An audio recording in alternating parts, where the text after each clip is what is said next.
Costco loses $40 million a year on chicken. $4.99, 157 million birds. They could raise the price tomorrow. They refuse. Why? Costco, $254 billion in revenue last year. 914 warehouses, 14 countries. Third largest retailer on earth, behind only Walmart and Amazon. 76 million paying households. And a self-imposed rule, written by founder Sol Price in 1976, that caps every markup at 11%. Wages average $30 an hour. The hot dog combo, still $1.50, unchanged since Reagan's first term. So how does a company that voluntarily caps its margin, overpays its workers, and loses money on its most famous product print $7.37 billion in net income? Simple. The chicken isn't the product. You are. Start with the bird. $4.99. That price has not moved since 2009. 16 years frozen while inflation chewed through everything else. Adjusted for inflation, it should cost $8.31. Each chicken costs Costco $6 to $7 to produce. They sell it for less, on purpose. In 2015, then CFO Richard Galanti told an earnings call the company was willing to eat $30 to $40 million in gross margin annually to hold the price. Volume since then has grown 50%. So the real bleed today is likely much higher. Costco's response wasn't to raise the price, it was to buy the supply chain. October 2019, they opened Lincoln Premium Poultry in Fremont, Nebraska. $450 million. Hatchery, feed mill, processing plant, all under one roof. 2 million birds a week. The first major U.S. retailer in history to own its meat from hatch to shelf. Estimated savings, 35 cents per bird. Why? Because the chicken is bait. The average Costco basket runs about $150 per visit, roughly 3 times Walmart's $54. You came for a $5 chicken. You leave with a cart. Now the actual business. In FY 2024, Costco collected $4.83 billion in membership fees.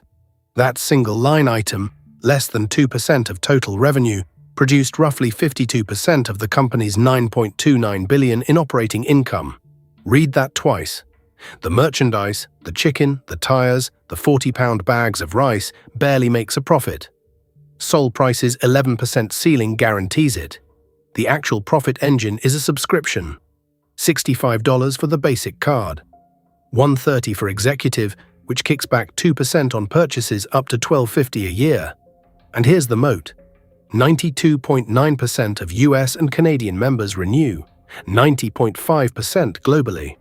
The retention rate of a luxury gym applied to wholesale groceries. Once you pay $130 up front, you have to use it, or you've wasted the money. Costco knows this. The chicken pulls you in. The cashback hooks you. The renewal pays the bills. Costco isn't a retailer. It's a buying club that rents you the right to shop. Walk past the chicken. Look at the shelves. Almost everything in front of you in a plain black and white label is Kirkland's signature, Costco's house brand. In FY 2024, Kirkland by itself did roughly $86 billion in revenue.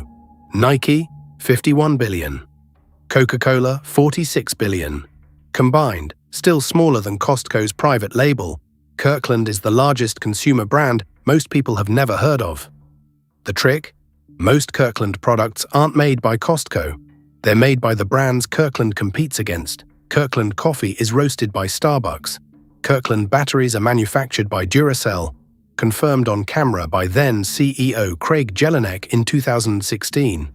Kirkland albacore tuna comes from Bumblebee. Kirkland K-Cups, Green Mountain Roasters.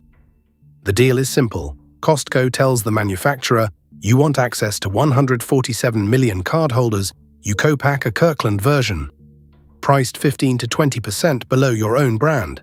Same factory, same quality, contractually required to be 1% better in blind tests. Now layer in scale. A Walmart supercenter carries roughly 140,000 SKUs. A Costco warehouse carries about 3,800. That's it. Less choice, more leverage. In 2009, Coke refused to lower its wholesale price. Costco pulled it from every store for a month. Coke caved. Pull back. None of this is new.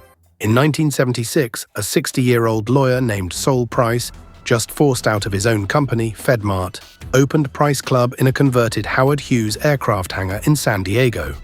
His rules: cap markup at 11%, pay workers more than the industry, stock fewer items, refuse advertising, lose money on the doorbuster, sell the membership. In 1983, his protege Jim Sinegal copied the playbook in Seattle and called it Costco.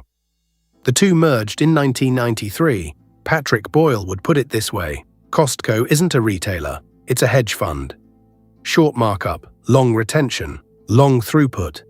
The trick is that there is no trick. Next Wednesday, Trader Joe's, zero advertising spend, no online sales, inventory turns faster than Apple, and a single Manhattan store reportedly outsells the Fifth Avenue Apple flagship per square foot.